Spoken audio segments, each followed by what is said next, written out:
Ironic, isn't it? I decided to rewatch Wednesday, and as I finished the first episode, a storm comes out of nowhere. Coincidence or not? Hello, Billy back here, broship of the nerds, and today we're getting dark. Season 2 of Wednesday will be coming out here soon, and I'm excited.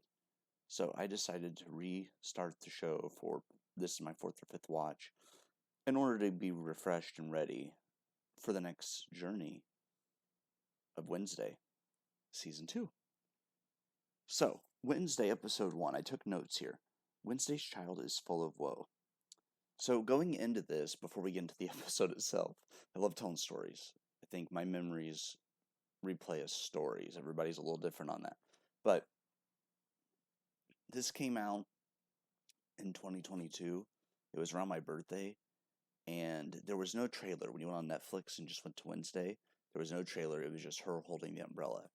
And I didn't put two and two together. It's like, oh, that's Wednesday. Somebody said, yeah, you need to watch a show called Wednesday. It's Wednesday Addams. And I knew who the Addams family were. I just hadn't really watched much. So I sat down and watched this, and this led to me going down that rabbit hole, right? I found out Tim Burton was the director, my favorite director. This is the first movie that I remember, or project with Jenna Ortega. And she quickly became my favorite actress. Wednesday became my favorite character in pop culture history, just because of how this went. I watched the show. I went and tracked down the 90s movies, Addams Family Values, and then I went and got the black and white cartoon series and watched it. Or not cartoon, sorry, black and white live action series, and I went through it. So yeah, going into this, I wasn't sure what to expect. So look, I'm just going to take you through as I was rewatching, trying to remember my initial thoughts and not looking at it from the perspective of I already know what's happened, which can be tough to do when you know what's coming. So the opening scene, Wednesday almost doesn't look real, is what I wrote, because she stands out. Everybody's in all these different colors. Wednesday's in her black and white costume, which I am looking at the poster over on the wall there. But yeah, she's in her black and white costume, or school uniform or whatever, and everybody else is in normal clothing. She's walking down the hallway already with quippy one-liners. I loved it right away. Pugsley's stuffed in the locker. Wednesday touches him, and she gets a vision. He was tied up, had an apple in his mouth. And I thought, this is really cool. Okay, so she has visions. I don't ever remember her having that before, but I didn't know that much about the Addams family going into this. And like I said, I love Tim Burton, so that pulled me in. This scene right here, just that opening sequence, great. Then she goes to the swim team that bullied Pugsley and puts piranhas into the pool. I'm like, holy crap, that is going way too far. And she was expelled. And then the intro music hits and the graphics. The music is perfect. The graphics are fantastic. And that was just the opening. I'm like, oh, we are in for a ride here. There's one thing that happens. They are in the Addams family vehicle, which I found out to Hearst turned into a everyday vehicle. When her mom and dad, Gomez and Morticia, are starting to get a little bit too touchy-feely, birds dive bomb the Addams family Hearst. Now, I want to know what power this is, and I want to see more of it, because it doesn't really... when you see this power, you're like, wow, that's cool, but whose power is it? I'm assuming it's Wednesday's, and how is she doing it? And it's like, wow. And that is something I will say going in, later on, they don't really address that. They don't do more with that. So I want to know more about that. That was my initial reaction. Gomez and Morticia are trying to convince Wednesday that Nevermore is the best fit for her to go to school there. She's like, why? Because you went there? Because that's where Gomez and Morticia met. And she's like, I don't want to be like you, captain of the fencing team and everything. And then I saw here the one-liners are just excellent, as what I wrote. Then, as they're getting ready to go to Nevermore, a woman drops off a hiker near the trails of Nevermore. And she goes, are you sure you want to be dropped off here? And he goes, yeah, I don't mind Outcast. And then she gives him this really creepy look with these great big eyes. So my initial thoughts were, oh, this woman is some sort of creature. She's like a werewolf or something because of her eyes. I thought she was some sort of creature. So that I was very suspicious of her. So then the hiker starts eating soup as he's sitting on a log, and he's attacked by a creature. So the pacing of this, even though it's like it says an hour episode, but there's like stuff at the end that shows you a preview of the rest of the season. Even though it's only episodes, like 55 minutes, it feels like we're getting a mini movie with each episode. And I love the way this was shot. The color choices. Of course, Burton has a very unique vision and aesthetic, and I love that. We see Nevermore, and you're like, wow, this looks really cool. It has the same look as the Beetlejuice house and the school for the girls with the way the rooftop is. And if you go to East Corinth, Vermont, you will actually see that roof design for the school for the girls, which inspired a lot of his other buildings, which I learned that from one of the locals there, which is a really cool piece of information to know. I'd love to interview Tim Burton. He's awesome. So Principal Weems and Morticia were roommates, and then Wednesday says, you survived with your sanity intact? Or graduated with your sanity intact, which I thought was hilarious. And then Principal Weems points out the fact that Wednesday has been to 8 schools in 5 years, and she says they haven't built one strong enough to hold me. This one won't be any different. So all these just one-liners, just snapping them off. I love it. Which is very monotone, very straight-faced. They said Principal Williams was saying they normally don't let anyone join midterm, but they talked to the board, and due to her perfect grades, they decided to make an exception and let her join. And then Wednesday meets her roommate, Enid Sinclair. Now, Enid is very cheery and energetic and wants to be helpful, whereas Wednesday is more, eh. So it's really, I love the blend right here. Like, that was my first thought was that, okay, so you have one that's quiet to themselves, does their own thing, very defensive, and you have someone that's very open, chatty, cheerful. I love that dynamic because if Wednesday would have gotten another one like her, it wouldn't have been as good. Okay, so here's where it gets interesting. They go to the quad, which Wednesday points out is a pentagon, and then Enid shuts her down. And she explains that there are 4 different types of outcasts. You have fangs, which are vampires, furs, werewolves, stoners, gorgons, scales, which are sirens. So as soon as they say that, I'm like, okay, what can each of these species do within this world? What are the rules they go by? What's the lore behind each creature? I was especially intrigued by the gorgons because you see a lot of vampires and werewolf and stuff, some sirens, but not a lot of gorgons. So I was really, really intrigued by the gorgon thing, and I was hoping they were going to explain each creature. And I'm hoping one day we get a Wednesday game, kind of like Hogwarts Legacy, where you create a student and you can play as a different outcast. Like you could be a werewolf, a vampire, and just play through. It could be Wednesday, just play through as a different character each time you go through. I'd love to see that kind of a game from Wednesday. I would love to see the makers of Witcher bring that to life. I think that would be incredible to see CD Projekt Red tackle Wednesday. Anyways, back to what I was talking about. Morticia gives Wednesday a crystal ball to chat with her. She's like, I can't contact you the first week as you're settling in, but I got this crystal ball that I can talk to you on. And she says, don't try to escape. I've already warned all the members of the family. And then she also gives her a necklace, which is an M, and then you flip it over and it's a W. And it's made of obsidian, which is supposed to help, like, contact with the dead. So that's really interesting. Bit of information there. So as they're leaving, the Addams family, they send Thing to keep an eye on Wednesday. The sheriff finds the hiker torn into pieces with, I'm assuming, the deputy, and he says, hey, we're going to say it's a bear that attacked the hiker. She goes, you don't believe that, no, do you? And he goes, no. But he doesn't want to freak people out, so it's a bear.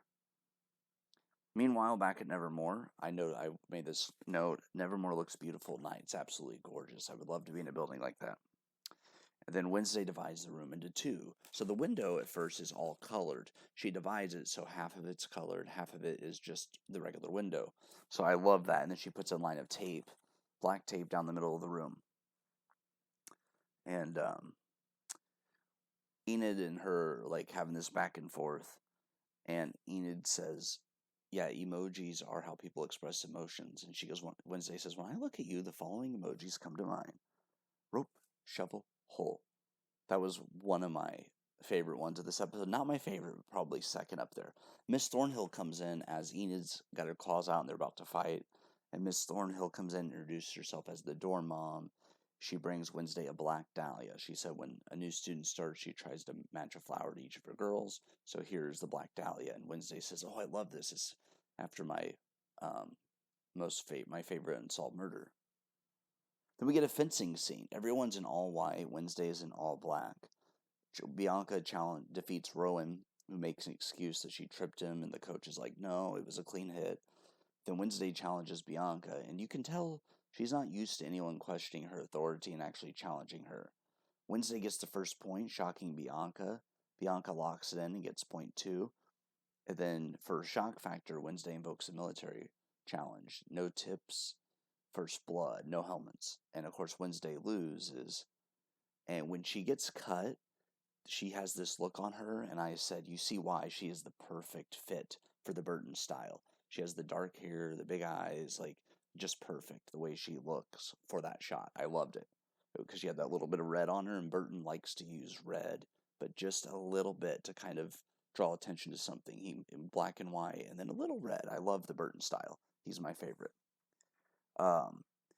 So as Wednesday's in the infirmary recovering, Rowan tries to relate to her. He says that, being an outcast in a school full of outcasts, but it looks like Wednesday's going to give him his run for his money. So, like, okay, they might form a friendship or at least an understanding of each other.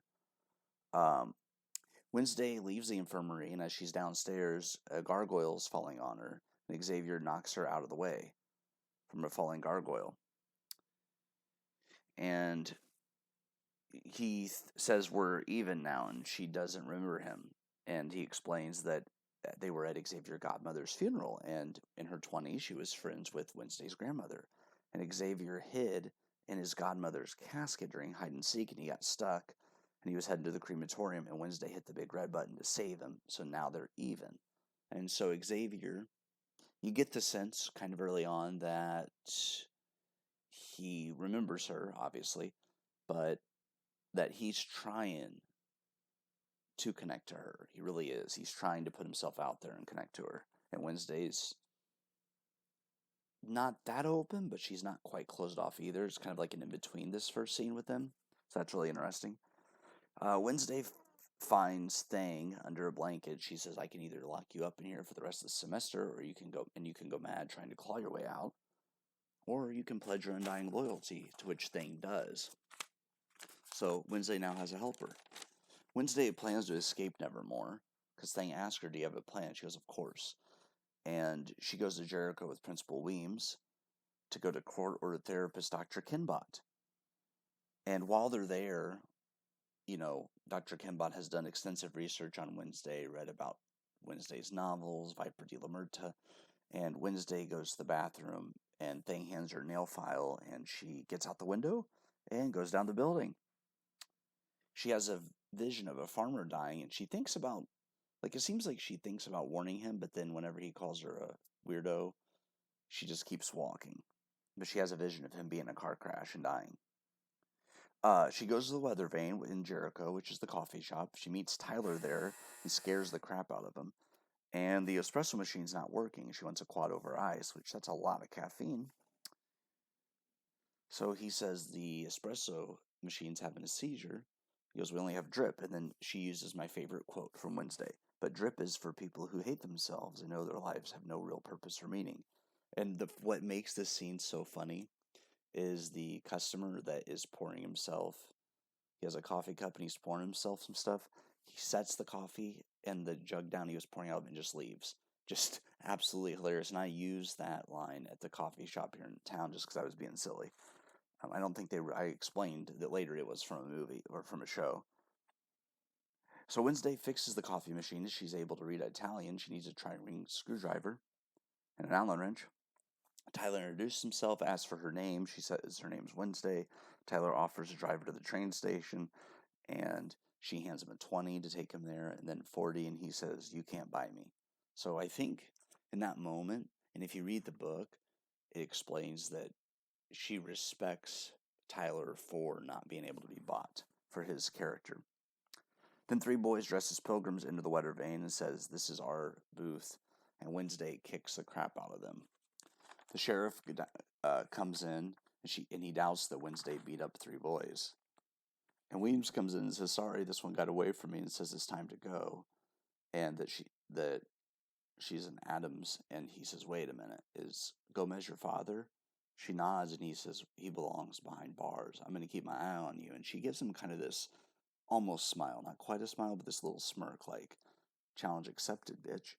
Um, so Weems and Wednesday are driving by the car accident, and she goes, "I hope the driver's okay." And Wednesday says, "He's dead. He broke his neck." And she's like, "How can you tell from this angle?" She doesn't say anything because she's already, said too much here.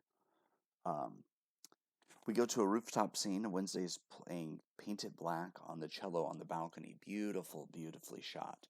I loved it because she's up there playing the hell out of the cello, and it's a beautiful song. And the way they did it, I listened to that version pretty frequently. And Thornhill hears it as she's feeding her plants some worms. Weems is in her chair just indulging. Xavier notices, and then as she finishes up, we see Rowan using his powers to get a book to fly to him. Now, here's the thing. We already introduced the classes earlier. What is he? Is he an outlier? Because I think you have your four biggest types of outcasts, and there are other ones, like Wednesday has visions, Rowan can use telekinesis. What other outcasts are there? So I'm curious as we get into season 2 if we're going to be introduced to new types of outcasts and what other outcasts are there, or if we're ever going to get a glossary that explains what there are within this world, because someone could get creative with it. So I love that there's others, not just those four classes. Not everyone falls into those categories. Tyler finds Gomez's Adams police files, and he gets them. Sheriff Galpin has a murder board. And then we go back to Wednesday finishing up the song. Enid comes out and meets Thing, and she explains how if she doesn't wolf out, she could be a lone wolf. And Wednesday says, "I don't see the problem with that." And she's like, "We all die alone." Enid's like, "Oh, you suck at cheering people up." And Wednesday shares the story of her pet Nero when she was 6 years old. Her pet Scorpion Nero was ran over with the bike until he died. And she swore that she would never cry again because tears don't fix anything. And they connect over that. And I really like that scene because it sort of is like, okay, they're starting to understand each other a bit, just a little bit from where they started. Tyler meets Thing and tries to beat him with the baseball bat, and Thing gets the bat away. We don't know how strong Thing is. That's one thing with the lore. He's like Wednesday says, he's an Addams Family great mystery. We don't know much about his creation or how he came to be, which is what I love about Thing and the Addams Family in general. They're different. He holds up his hand, and Thing has Wednesday's number on his hand. Tyler calls Wednesday. Tyler asks if Thing's her pet, and Thing flips him off, and she's like, "Oh, he's sensitive." Hilarious. Wednesday is once Tyler's helped to escape during the Harvest Festival. She's going to be using this festival in Jericho as a cover to get the hell out of there. Enid wishes Wednesday well as she says goodbye. She's talking to Xavier at where she's throwing the darts at the balloons to win the panda.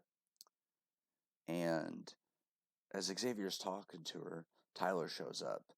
And you don't know if they know each other or not. You sense a little tension because as Tyler shows up, Xavier walks off, and you sort of wonder what went on there. Tyler gives Wednesday Gomez's police report, and Tyler says to him, "You're not scary, just kind of kooky." And then Wednesday says, "I prefer spooky." So a little nod to the Addams Family there. I love that.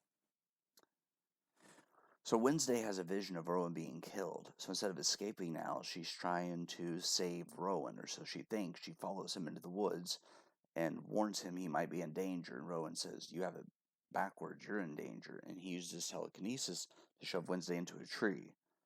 Rowan's mom was a powerful seer. She drew a picture 25 years ago saying that if this girl ever came to the school, she must be stopped because she would destroy Nevermore. So Rowan is trying to stop her from destroying the school, or so he thinks. Then, as Wednesday demands Rowan put him down, the monster creature kills Rowan. And the creature looks at Wednesday and takes off. She takes the page of the prophecy, and Gomez and Morticia checks in, and she said, as much as she hates to admit it, she thinks she's going to love it there. And that is the end of episode 1. So my thoughts are, at the end of episode 1, who is the monster? Why did they spare Wednesday? Are they a vigilante monster where they're trying to stop evil because Rowan is hurting Wednesday? So is it one of those things where the creature sees someone in danger and saves them? But then that logic doesn't work because the hiker earlier was killed by what we're assuming is the same creature, or maybe a different creature, So those were my first thoughts. I remember watching this the first time. Very, very good episode. You're either going to really love it or hate it by the end of episode 1. I showed this to my grandma. She couldn't get into it because she said it was far out there, not her thing. But then other people loved it. I was one of those, loved it. And this led me down the rabbit hole of the Wednesday fandom, which I'm so happy to be a part of. So many great fans. Final thoughts on this. It was very Burton. You could see Burton's influence with the style. The music was great. I love the storytelling and the visuals and the direction that it went. Yes, this was a great introduction. Let me know what you thought in the comments about this. Episode 1 of Season 1 of Wednesday. When you watched this, what were your thoughts? Who were your favorite characters? I think in this one, I wanted to know more about Lurch. He was very silent. I liked the take of the Addams family. My favorite, obviously, was Wednesday at the end of episode 1. Xavier, I didn't know how to feel because it was like he was sort of being a little pushy at times, but he didn't seem like a bad dude. And then Tyler, I really liked because I kind of rooted for them because they had chemistry on screen. He seemed like a good guy. The sheriff, kind of what you expect from a sheriff.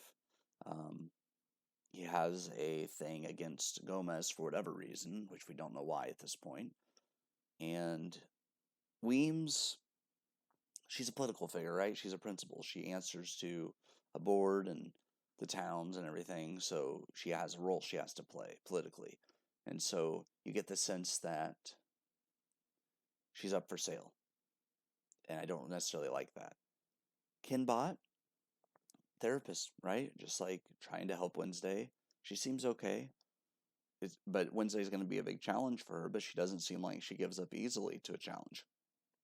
So those were, and then Enid, I loved Enid from the get-go.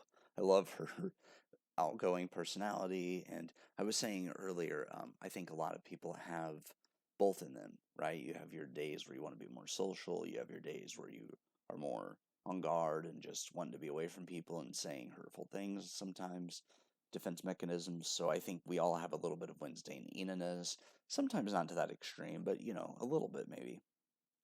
So yeah, I love the first episode, and I will be doing the whole season 1 episode by episode as we get ready for season 2. Although season 2 will be done on the Trick or Treaters, TRICK, Trick, space OR, space Treaters, TREATERS.